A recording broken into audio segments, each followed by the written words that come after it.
What's up, my Crusader Kings and Queens? In this video, I'm taking Haesteinn all the way to India. So the first thing I did was I did a Varangian adventure into the papacy, and this can be pretty annoying just because the Pope has so much money, but as long as you're like fast enough before he debt spirals too much, then you should be good. Just don't siege Rome, because it takes too long. Alright, after I invaded the papacy, I decided I was going to move into the caliphate just to get closer to India, and you know, I mean, you can see this didn't really go very well. So then I decided, you know what? Runestone shitting on the Pope time. Take that, Sergios. We take Rome, and you know what? We're gonna make a medieval shitpost. And on that note, we also rename Rome to its proper name of Hasteinburg, as it should be known.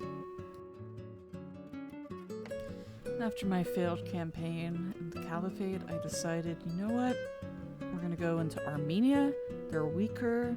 They got a lot of mountains, so maybe we could get some easy mountain victories. And, you know, at first it was going well. And I mean, I probably could have won this war. I just wasn't playing very well. I just really wanted to take this one castle. And that was my downfall. They kept attacking me and grinding me down, and then I lost the war. And after that, I was like, you know what? Let's just try again. So we're kind of an annoying situation. Alright, round 2, Electric Boogaloo. And this time I decided, you know what? No Abbasids, no Armenia. We're going straight into Tunis. This looked like it was going well. I was really excited, and then I got captured in a battle. It became a wanderer. But you know, this wasn't as bad. It made it a lot easier to get to India. So I decided to keep going, unlike my last game. And I started my journey. And I won't say this journey was all sunshine and rainbows, but it was remarkably easy. We made a little stop outside Baghdad to get some supplies, and then we kept going. And you know, I didn't quite have the prestige. I did have the money, but not enough. I wanted more so I could build up my army. So I started taking some contracts. For some reason, the contracts were all back in Iraq and not in India, which was a little bit annoying, but it was fine. And then the unthinkable happened. The Ops attacked. I thought I left Charles back in France, but I was wrong. He came thousands of miles to send an assassin just to try to take me down. Unfortunately for him, I was stronger. After that failed assassination attempt, I would work to build up my power base in India by doing a bunch of contracts, and then once I had enough, I started my rampage.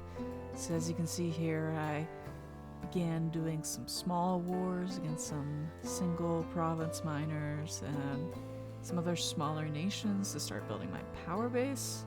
My goal, of course, is to form a kingdom in India.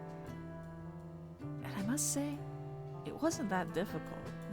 Especially being able to raid. Raiding was what really made me so strong, because all my other neighbors were feudal and couldn't stoop to such lows. So I was going around getting gold, and I was going around and capturing provinces. It was amazing.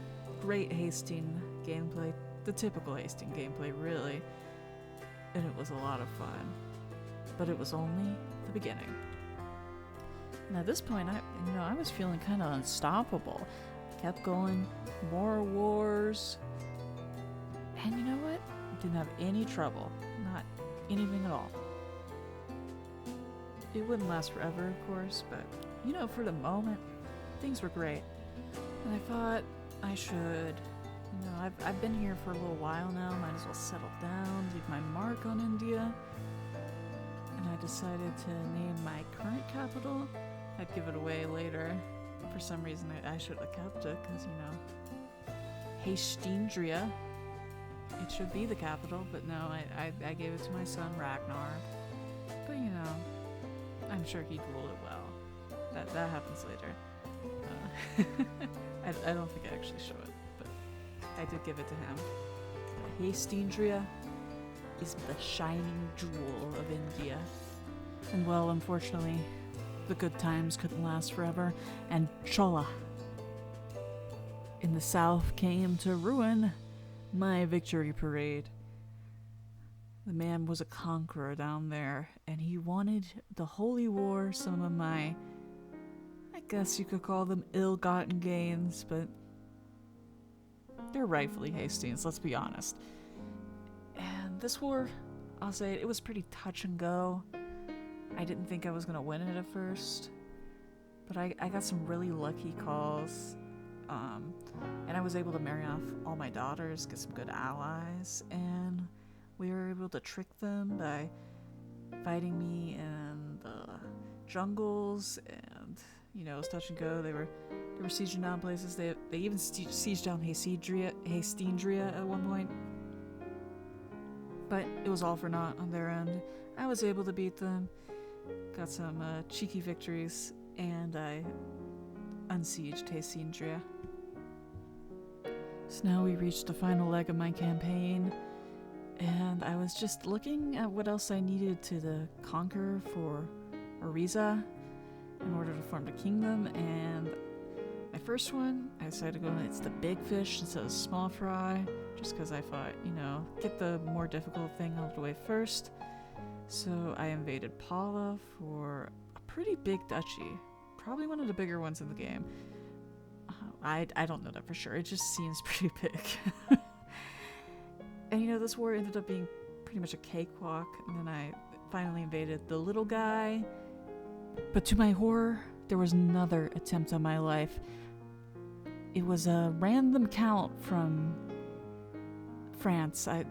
The ghost of Charles must have been possessing him for him to decide to go across the world to try to assassinate Hastings. So obviously it didn't work, but the ops, they're always coming.